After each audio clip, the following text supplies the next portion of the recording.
What's goody? Today we have NBA players and NBA legends. Brutally honest, Michael Jordan destroyed all of us. Y'all know what time it is. If y'all new to the content, do me a couple of favors. Like and subscribe. Join the fam. I'm trying to get the hundreds of thousands of subscribers and I can't do it without you. I'm not going to hold you guys too long with this intro. Let's see what these guys have to say. Let's jump into it. Mike, you know I gave you the business. This ain't the same MJ. Oh, Lord. I would have said, man, y'all, you don't shut the fuck up. Man, this is my first game ever. Whoa. He's talking trash, and then you want to throw fuel on the fire to help him out. Don't say nothing to him. Second round, we play Michael Jordan there. That's when Nick Anderson Facts. stole the ball. Don't say The ball that was to inbounded under our basket. I swiped at the ball. He got around me, and when he got around me, he was dribbling up the right-hand side of the court, but he looked over his left shoulder thinking I was coming up on that side, but I was on the other side of him and knocked the ball, and when I hit the ball, it went directly to Penny Hardaway. Jordan spinning his way against Anderson. Oh, we got a little rip on it. You steal the ball, the Magic win, and then you say, this is what's reported. Legend has it that you said 45 ain't 23 because 45 to go back to number 23. To this day, until I saw Last Dance, I did not know Nick Anderson said 45 is not 23. He was saying something like, this ain't the same. You know what? I really think it's some wake up the dragon moments. They just don't be believing this man, just be laxed at sometimes and he not really pushing it too much. But I know one thing from watching a bunch of these different type of stories that if you poke the bear, you're going to wake up the dragon. And this is 45, not 23. Oh my goodness. He's the same MJ. And honestly, his attitude, he's not gonna have no problem showing this guy. Now I'm not gonna lie, that was a nice steal. It was a good play. They scored. They went down and they did their thing on the fast break. But at the end of the day, you just created a whole new problem for you and everybody else on your team by doing this. I already know Jordan's mentality, and I know he messed up. Let's jump back into it. MJ. Nick Anderson is the player that retired the 4-5 version of Michael Jordan. After the game, Nick Anderson said, 45 isn't 23. 45 is nowhere near 23. And I wasn't saying it in a disrespectful way. I'm just saying 23 will always be the man. Oh, Lord. I would have said, man, y'all, you don't shut the fuck up. It's the same dude. You don't get this man no fuel. Oh, man. Don't wake up the dragon. But Lord behold, He comes back out the next night. it was portrayed in a different light. He comes out, keeps his top on. They did the announcement. When number 45, Michael Jordan. Yeah, crowd go crazy. You know, we at home, but it sounds like we in Chicago. Boy, both teams broke out of the huddles. Coming to the court, that motherfucker took out that damn thing. I saw 2-3. I said, oh, Lord, we in trouble. Superman's in the building, back cat, whatever you want to call him, Jesus. We in trouble tonight. Gone is 45. Woke up the dragon. Back from the rafters is 23. I just felt like 45 wasn't natural. I wanted to go back to a feeling I had with 23. 23 was retired at the time because he had retired, right? And you need to get league's approval to wear the number. He didn't He care. unretired He's like, it? whatever fine is coming out, I'll take the fine, and here's number 20. What the? I'm not gonna lie, y'all. What the?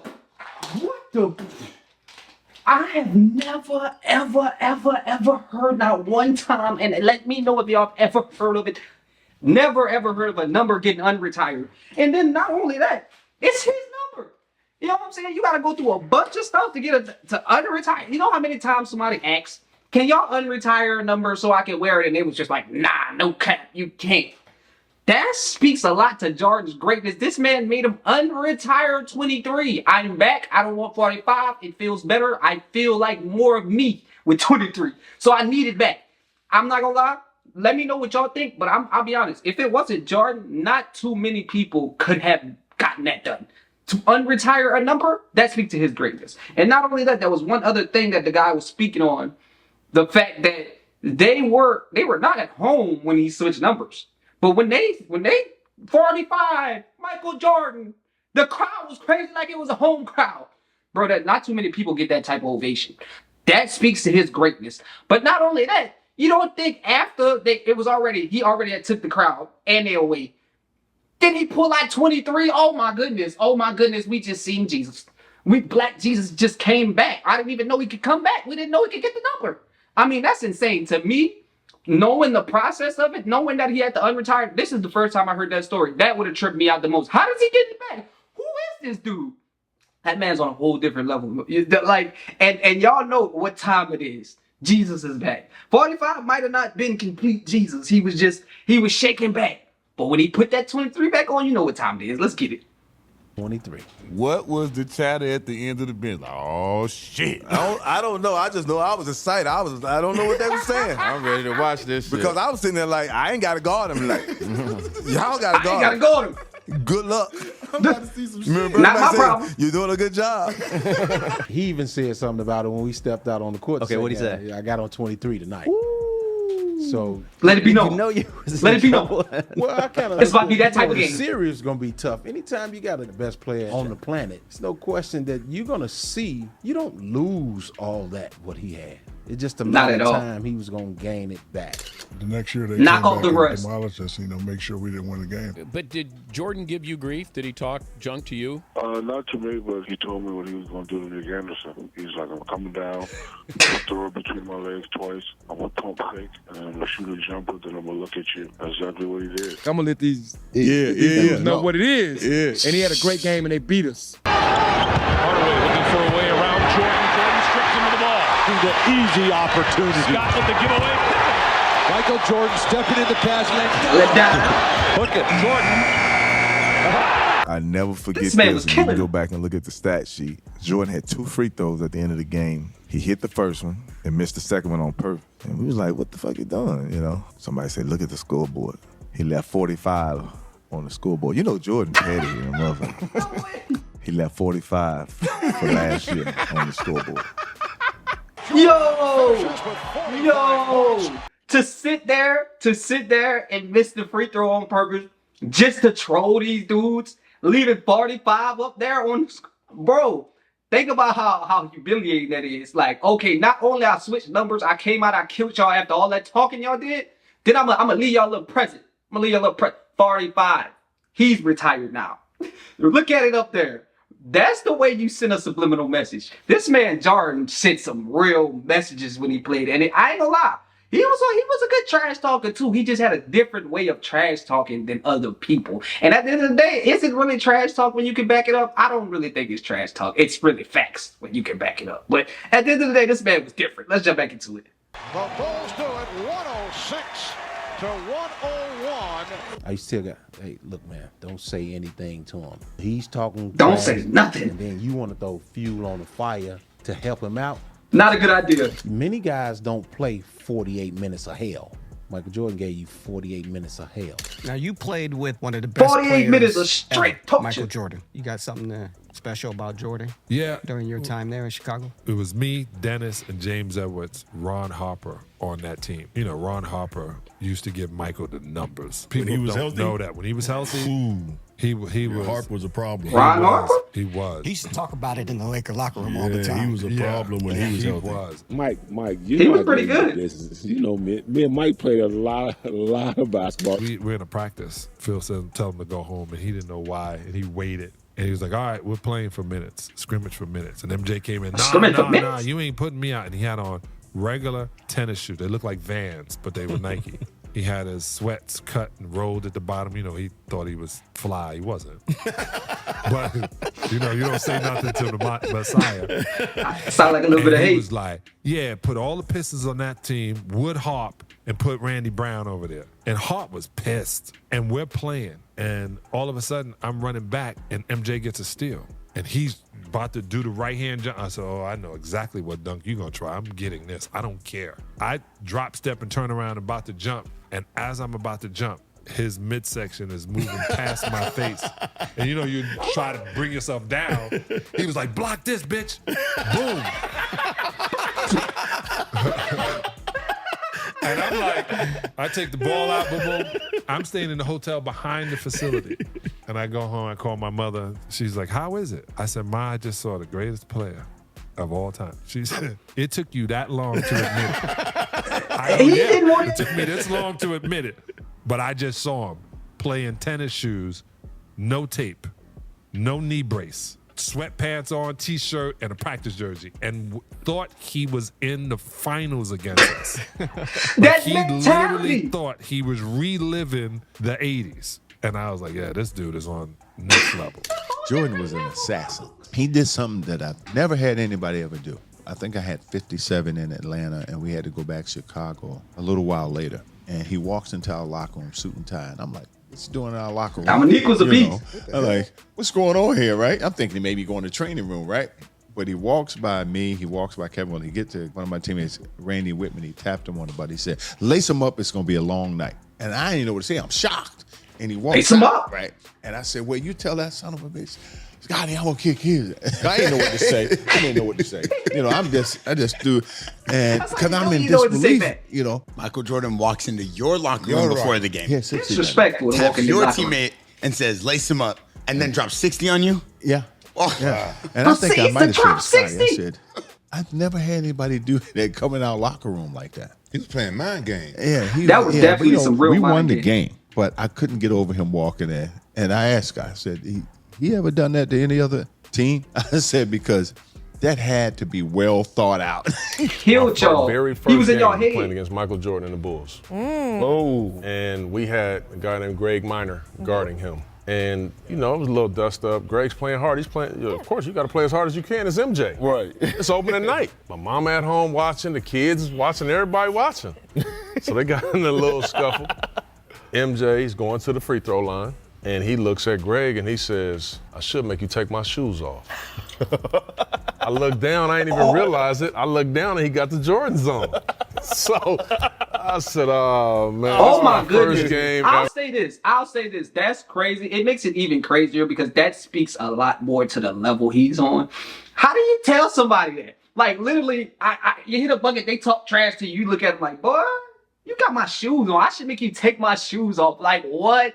Just thinking about that. I never really put too much thought into that, how literally when he's playing on the court against all these people, I'll say at least a good 5 to 8 players probably have on Jordans. And he like, hey, you disrespect me again, I might make you take them off. And like dead serious. This is how he trash talk. Also going into somebody else's locker room is like total mental play. He was getting in their head. Not only did he get his matchup just riled up, he got Dominique riled up, and whomever else heard that on the team, to be completely honest. That was the best way to get in somebody's head. It's a mental game, and he was definitely playing mental games that night. But at the same time, he put up 60 anyway, so he was dead serious. But going into the other team's locker room is unheard of. I don't even think I've heard of anybody else do that. Literally go into the other team's locker room, talk trash to them before their game, and then proceed to give them 60. I don't care if you lost or not. You did what you said you was going to do. This man's on a whole different level. And telling that man to take, like, not only that, it's so crazy when you hear it, but he said, I looked down, oh, he got on the J's. That, take that man's shoes off. Then. If you want to talk about him bad, if you want to talk trash to him, then you don't deserve to wear his kicks. You got on this man's shoes while you playing against him. That just speaks to his greatness. Let's jump back into it. I said, this is what I got to look forward to. You learned a valuable lesson, though, right? Well, obviously, I didn't say much to MJ the rest of the night. That's right. I wouldn't have said on that grill. We played like 3 games in 4 nights or 4 games in 5 nights or something. And we were on a West Coast road trip. And this guy was playing 35, 40 minutes. And I was just amazed watching him play 35, 40 minutes and then come to practice with the same energy. Yeah. And you're like, wait a minute. Now, this isn't normal. You know what? You know what stinks? We didn't show him practicing. Okay, he might be the greatest player ever. I don't know who's the greatest, but he's certainly somewhere in there. He was the greatest practice player I've ever seen. I've never seen a guy practice this hard. And that's what we should be showing the kids because we're just showing them the games when the lights are on. I've never seen someone this competitive and it's always on. And you realize that speaks a lot. That speaks volumes. I was at the same place he was at, and I'm a little tired today. Everybody else is a little tired. And then all of a sudden, when Phil Jackson would blow the whistle, this guy, like, he got like 10 hours of sleep. And you like, and he didn't eat. Yeah. So yeah, he was you got different. a guy who didn't sleep. Different. He didn't eat. He's playing cards and whatever he's doing at night. You know what I mean? Let's keep it PG. You know, hey, Rex. You know, do whatever happens. And the guy is playing as if like And you're like, wait a minute, you As just if he played got 45 minutes the other 8 night. good hours of sleep or He didn't something. see the best of Michael Jordan because he didn't Yeah. sleep for 14 years. Okay, Yeah. literally. Wow. Yo, the craziest part about that, I'll say, is knowing that he, at the level he played at, literally the things that he did the nights before, like he didn't sleep, he didn't rest, he was out gambling, doing whatever the night chose for him to be doing.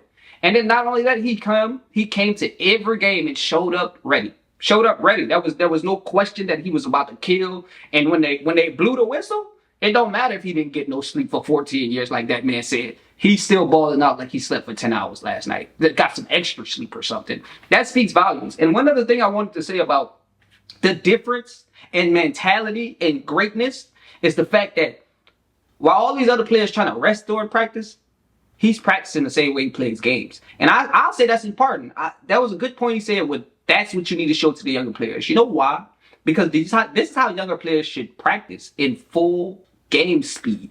They should practice like they play the real game. I feel like it would be a whole lot easier to transition to regular game speed if you're always playing at that speed. That would make you leagues ahead of the next person. Because if you're practicing at game speed, when you get into the game, it's the exact same thing. Now, people that practice and take the practices off, as soon as they go and they get into the real game, it's different speeds. All these moves you were doing them slower than you're doing in practice. But if you're doing it at the same speed, that's the best way for you to get somewhere, period, whenever you're trying to level up in the basketball game. No matter what level you're playing at, practice at full speed so it's seamless when you get into the game. That's a little knowledge for these younger people that if any younger people are watching, that's one of the things I always tell people when I'm trying to help them get better at basketball. Don't practice slow. Practice at full speed so it's seamless. Do everything like you're doing it in a finals game 4, finals game 7, like they said. And now when you get into the real game, everything will relate. Everything will transition perfectly. The moves will feel like exactly the same way they felt. There's a different way to practice, and that's one of the things that Jordan understood. But at the end of the day, this was great stories. This was some stories I have never heard. Honestly, legendary. Unretiring to 23? Oh my goodness, I never even knew he did that. That just, every time I watch one of these videos, it makes his legacy go up a couple more steps. And even till this day, people are still wearing his shoes on the court. When he was playing, they were wearing his shoes on the court. Speaks to the volumes of greatness. Honestly, when people don't have their own shoe deal, they're most likely wearing Jordans in the league. Legacy. Huge player. Greatest player to ever play. And probably one of the greatest trash talkers. But with that being said, do me a favor, like the video. By liking the video, the way the YouTube algorithm works, YouTube will push the video out to more people. You'll be directly helping me to grow. But also spaz out on that subscribe button. I'm trying to get the hundreds of thousands of subscribers, and everyone's subscriber counts. So if everybody that watched the video subscribe, we'd be at hundreds of thousands of subscribers ASAP. We're going to do great things. Going to be pushing it out this year. Consistent. Going to be in your face all year. So I'd appreciate if you join the fam. I hope you know what it is. Until next time, I'm out you, dude.